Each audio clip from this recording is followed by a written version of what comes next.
Hello, welcome to my channel. Here we will be analyzing important political and geopolitical events around the world. Recently, Macron's visit and his statements about his independence from the United States were in line with French policy. Even though there was limited footage available, it was enough to understand how President Xi Jinping treated Macron and Ursula von der Leyen. I would say that during this meeting, Comrade Xi Jinping recruited not only Macron, but also the position of the French presidency for the next decade. Similarly, in December 1944, Stalin recruited de Gaulle and all his future successors. Since then, French politicians have always tried to distance themselves from the United States for two main reasons. To demonstrate the greatness of France, they assert that they are not just some American ally.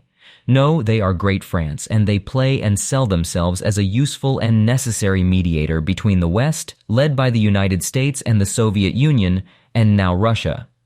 This strategy has been followed by all French presidents from de Gaulle and Georges Pompidou to Chirac, Hollande, and Macron, up to the last conversations with Putin in the Kremlin and phone calls. Now, Great France has found a new daddy for themselves. Putin, firstly, it is clear that he will lose the war, and France needs to feel great. They need to play some special role, and now they have declared that they will play a special role as a mediator between the West and Great China.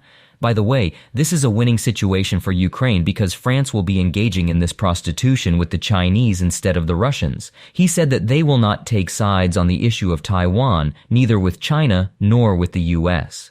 It would have been much worse if he had said that he would not take sides in the issue between the US and Russia. Right now, such a situation is not so harmful.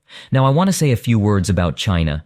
China is certainly an enemy of the West and an enemy of the civilized world, and in this regard, it is also an enemy of Ukraine. There should be no illusions about that. But China has also played a serious positive role in the Ukrainian-Russian war with its firm position on nuclear weapons. China's categorical aversion is not only to their use, but also to nuclear blackmail. In September 2022, in Samarkand, the leader of China publicly criticized Putin's nuclear rhetoric, stating that the leader of a nuclear power should not behave in such a reckless manner. This behavior is not characterized by the humanism of Comrade Xi or his friendly attitude towards the West, but rather by his immediate geopolitical interests. China is an aggressive state with territorial disputes, if I'm not mistaken, with 11 out of its 15 neighbors. China disputes many islands with Japan and Korea, not to mention India and others, and he is very concerned that these developed countries have strong demands to acquire nuclear weapons.